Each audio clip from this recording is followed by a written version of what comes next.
চার দফা দাবিতে রাজধানীর সোহরাওয়ার্দী উদ্যানে চলছে হেফাজতে ইসলামের মহাসমাবেশ। এই নিয়ে আরো জানাতে সেখান থেকে যুক্ত হচ্ছেন সহকর্মী মোহাম্মদ আলাউদ্দিন ও ফাহিম ইউসুফ।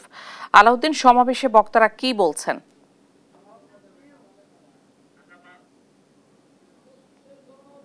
এই মুহূর্তে আমি আছি রাজধানীর সোহরাওয়ার্দী উদ্যানে এবং এখানে কিন্তু আমি সকাল 9টা থেকে এখানে অবস্থান করছি, কারণ আমরা জানি যে হেফাজতে ইসলাম বাংলাদেশের পূর্ব ঘোষণা অনুযায়ী কিন্তু তারা তাদের আজকের এই কর্মসূচিকে ঘিরে মূলত তাদের 4টি দাবি ছিল এবং এই 4টি দাবি হচ্ছে যে তাদের যে প্রথম দাবি সেটি হচ্ছে নারী সংস্কার কমিশন যে সুপারিশ করেছে কিছুদিন আগে প্রধান উপদেষ্টার কাছে, সেই সুপারিশ তারা বলছেন যে সেটি কোরআন বিরোধী, এজন্য তারা সেই সুপারিশের বাতিল চাচ্ছে। পরবর্তী যে দাবিটি রয়েছে সেটি হচ্ছে 2013 সালে আমরা জানি শাপলা চত্বরে হেফাজতে ইসলামের উপর বিগত আওয়ামী সরকারের বাহিনী দ্বারা অথবা পুলিশ প্রশাসন দ্বারা যে গণহত্যা হয়েছিল 5 এবং 6 মে, সেই গণহত্যা এবং সেই সঙ্গে তাদের বিরুদ্ধে অর্থাৎ বিগত আওয়ামী আমলে তাদের বিরুদ্ধে যে সকল মামলা মোকদ্দমা দেওয়া হয়েছিল সেসব মামলার প্রত্যাহার চেয়েও কিন্তু তাদের আজকের এই দাবিগুলোর মধ্যে একটি রয়েছে। পরবর্তী তার 3 নম্বর যে দাবিটি রয়েছে সেটি হচ্ছে সংবিধানে যে বহুত্ববাদ আছে সেই বহুত্ববাদ বাতিল করতে হবে এবং তাদের সর্বশেষ যে দাবিটি রয়েছে সেটি হচ্ছে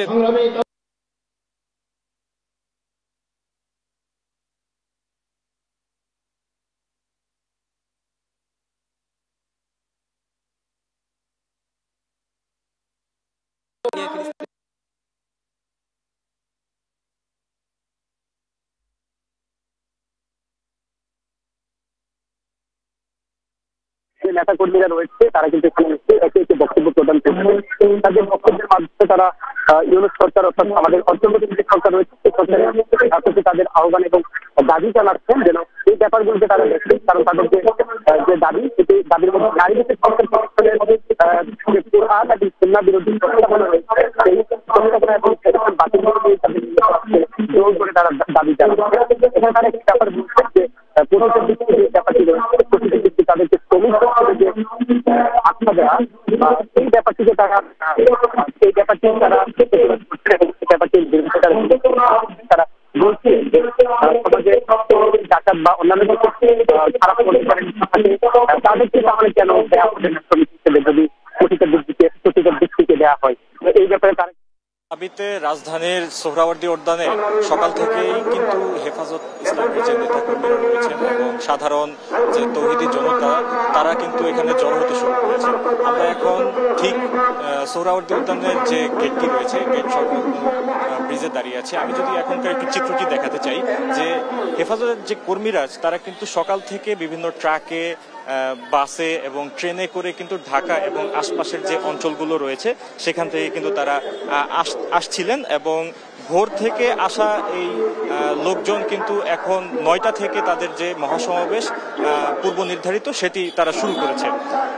এখন যদি একটু চিত্রটি দেখাতে চাই যে তাদের যে দাবিগুলো ছিল তারা অনেকে আমাদেরকে জানিয়েছিলেন যে 4 দফা দাবিতে তারা শুরু করেছেন। এর ভিতরে সবচেয়ে গুরুত্ব দিচ্ছেন তারা নারী সংস্কার বিষয়ে যে কমিশন ছিল সেই কমিশনের যে প্রতিবেদন সেটির প্রতিবাদ কিন্তু তাদের মুখ্য বিষয়। তারা সকলের মুখে একটি কথা ছিল যে নারী সংস্কার কমিশন যেটি করেছে সেটি ইসলাম বিরোধী এবং ইসলাম এবং কোরআন এবং সুন্নাহর যে আইন রয়েছে সেই অনুযায়ী এটি সম্পূর্ণ সাংঘর্ষিক।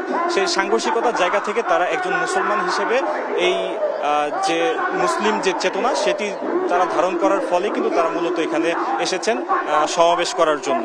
তো সমাবেশ থেকে কিন্তু যে নেতাকর্মীরা আহ্বান জানিয়েছেন খুব দ্রুত যাতে শাপলা চত্বরে যে হত্যাকাণ্ড হয়েছিল 2013 সালে সে 2013 সালের 5 মের হত্যা সহ অন্যান্য যে সকল গণহত্যা হয়েছে আওয়ামী সময়ে সেগুলো তারা খুব দ্রুত বিচার চান এমনটাই তারা জানাচ্ছিলেন।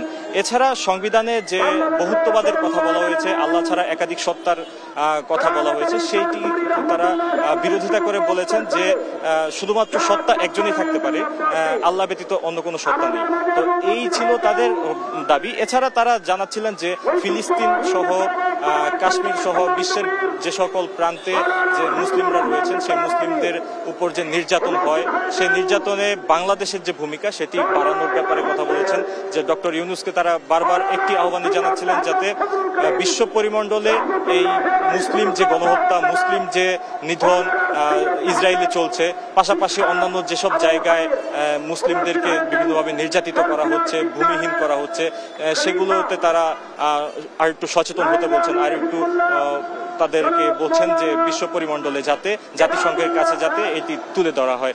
এছাড়া তারা আমাদেরকে জানাচ্ছিলেন যে তারা একজন রাজনৈতিক কর্মী নয়, রাজনৈতিক কর্মী হিসেবে নয়, তারা এখানে এসেছেন মূলত একজন মুসলিম যে ভ্রাতৃত্ববোধ মুসলমানদের প্রতি এবং ইসলামের প্রতি যে টান, সেই ইসলামের প্রতি ওই টানের চেতনার জায়গা থেকে তারা মূলত এখানে এসেছেন।